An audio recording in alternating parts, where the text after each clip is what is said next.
Well, hello there. This is everything we know about the PlayStation 6 and my prediction on what we can expect in terms of release date, specs, price and rumours.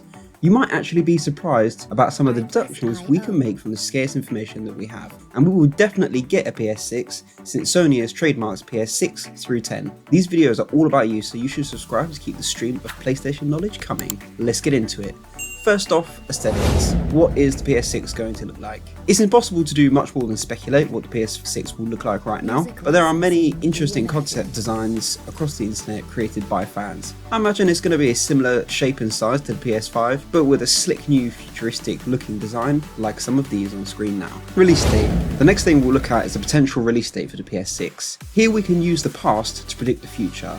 So here's a timeline of all the PlayStation releases excluding mid-generations versions like Slims and Pros. So the PS1 was on the 9th of September 1995, PS2 was on the 26th of October 2000, PS3 was the 17th of November 2006, the PS4 was the 15th of November 2013, and the PS5 was the 12th of November 2020. Note the gaps in between the console development. They increase from 5 years between the PS1 and 2 to 6 years between PS2 and 3 to 7 years between PS3, 4 and 5 respectively. Notice how they all release between October and November, and that's because Sony wants those sweet Christmas sales. So it's an almost certainty that the PS6 will release in the months of October or November. They can't leave it too late or buyers won't have a chance to purchase one. Given the rate at which technology is progressing and the time needed to develop these new technologies, I strongly imagine the PS6 will release in late 2027 or 2028. It's highly unlikely that we'll see it in 2026, since the last 3 console generations have all had 7-year gaps. So our prediction for the PS6 release date is October to November 2027 or October to November 2028. The tech specs. Once again, we can use the past to predict the future here by looking at the technology jumps between the PS3, PS4 and PS5. So between the PS3 and PS4 generations, Sony changed the overall architecture of the console to be more akin to that of a high-spec PC. They switched to AMD manufactured CPU and GPU, giving the PS4 much more computing power, so it was able to perform significantly better and handle more computationally demanding games, with bigger worlds and running more subroutines within their games. The CPU of the PS3 had just 2 cores clocked at 3.2 GHz each, while the PS4 had 8 cores and 8 threads clocked at 1.6 GHz each, and the PS5 has 8 cores and 16 threads clocked at 3.5 GHz each. Between every iteration, there is a massive jump in processing power of the CPU. CPUs today are already capable of a mind-boggling 5.3 plus GHz when they're overclocked. So in another 5 years' time, we could see an equally huge jump in processing power. The GPU is a similar story, the PS3 having a max of 1.8 teraflops, the PS4 having a max of 1.84 teraflops, and the PS5 having a max of 10.3 teraflops.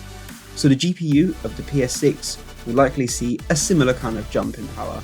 With new technologies like Unreal Engine 5, video game graphics are becoming more and more photorealistic, so we could eventually see fully photorealistic graphics within the PS6 and its fancy new GPU, which I imagine to be in excess of 15 teraflops or more. I won't go over every single component here. Based on these predictions, we can also expect things like greater capacity and faster RAM and internal storage and stuff like that. As for the controller, I imagine Sony is going to stick with a similar design to the DualSense, since that is the pinnacle of modern controllers. And since they unveiled the DualSense Edge with the 5 new features on top of all the other capabilities, the DualSense, like the adaptive triggers and the haptic feedback, we can expect to see all these new features plus the standard ones on the new controller, and perhaps even some new ones on top of that, like replacing the touchpad with a touchscreen, which you could, for example, use to type with a digital keyboard, or have some interesting in-game uses from first-party developers like a radar, given how first-party developers make the most use of the DualSense's full capabilities.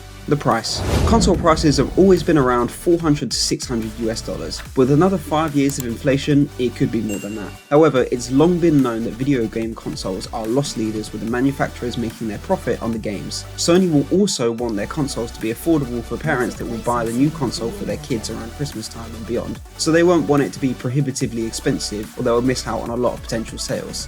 I still think the price is going to be in excess of $500 by the time the PS6 is unveiled by Sony, partly due to inflation and partly due to the increased costs of the better hardware that we'll see. New features of the PS6. The user interface. As with every new console, we can expect a slick new user interface. Hopefully this time they'll put the trophies on the home screen and include themes on launch, but who knows what it will look like right now. Modular upgrades. So like the PS5 having the M.2 SSD slot, we could predict that the PS6 will have similar modular upgrade capabilities, allowing you to customize your PS6 with things like more storage, and maybe even some of the other components as well might be customizable. VR integration. So Sony's been making strides with the PSVR, and now we have the PSVR 2 on the way, and it's highly likely that Sony will build on this. At the very least, we could see another generation of PSVR with the quality getting better and more immersive.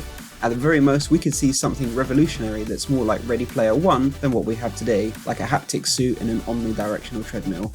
As far-fetched as that might sound, we do actually have both of those technologies today, so who knows where they might be in 6 years' time. Maybe someday PlayStation will be like the Matrix and you can plug it straight into the brain. Yeah, nah, not anytime soon anyways. We could see built-in Bluetooth, so we don't have to use a dongle for our Bluetooth headphones, wireless charging potentially for the controller and the headphones by placing them on or near the console, and maybe even a wire-free low latency connection to the TV at 120 frames per second. They likely won't increase the frame rate to more than 120 frames because there's no real benefit since it's already close to the upper frame rate of the human eye. If you're gaining value from this video, help others find it by dropping a like. I'd also like to give a shout out to Ethan Sanders, and if you'd like a shout out, simply comment #RazerShout in the comments and you could get one in a future video. Let me know down in the comments your predictions for the PS6, and check out this video on 5 amazing new features of the DualSense Edge if you haven't already, and I will see you over there.